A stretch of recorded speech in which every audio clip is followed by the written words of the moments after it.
चारी जावा एकमेकींमध्ये चर्चा करून ठरवतात की आपण 5व्या जावेकडे जाऊया आणि तिला खजानाचे रहस्य विचारूया. तिला विचारूया, तुझ्याकडे एवढे दुर्मिळ मोती आणि संपत्ती कुठून आले आहे. ती साधी भोळी असल्यामुळे आपल्याला खजानाचे रहस्य लगेच सांगून टाकेल.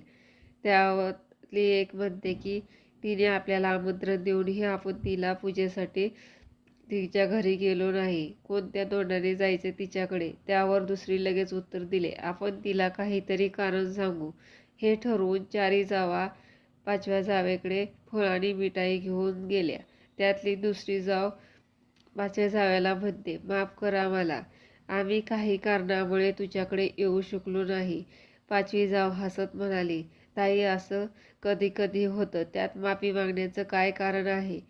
थोडा वेळ इकडच्या तिकडच्या गप्पा मारल्यानंतर मोठी जाऊ छोट्या जाव्या 5व्या जावेला विचारते की तुझ्याकडे एवढा पैसा आणि दुर्मिळ मोती कुठून आला आहे.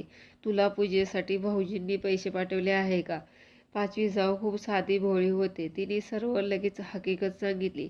हे सगळं सासऱ्यांच्या सेवेचे फळ आहे आणि गंगेच्या पाण्याचा चमत्कार आहे. ही सर्व गोष्ट ऐकल्यावर चारी जावा उभ्या राहिल्या आणि म्हणाल्या, ठीक आहोत, मी आभारी आहोत, आम्ही जातो. चारी जावा रस्त्याने चालत जातात. त्यात मोठी सून मनात विचार करते, ह्या तिघींना राधाने सांगितलेल्या सर्व गोष्टी माहीत नसत्या तर किती चांगले झाले असते, श्रीमंत झाले असते. एक उपाय करायला लागेल. ह्या संधीचा फायदा घ्यायला हवा. असा विचार करत असताना मोठी सून करत होती तेवढ्यात दुसरी सून म्हणाली, बहिणींनो, मी फैसला केला आहे की सासऱ्यांना मी उद्या घरी घेऊन जाणार आहे. मला कितीही कामे करायला लागले तरी. त्यावर तिसरी सून म्हणाली, अगं, तू किती मोठी आगाऊ निघाली. सारी संपत्ती एकटीलाच पाहिजे म्हणून. तुझ्या आधी मी सासऱ्यांना घरी घेऊन जाणार आहे.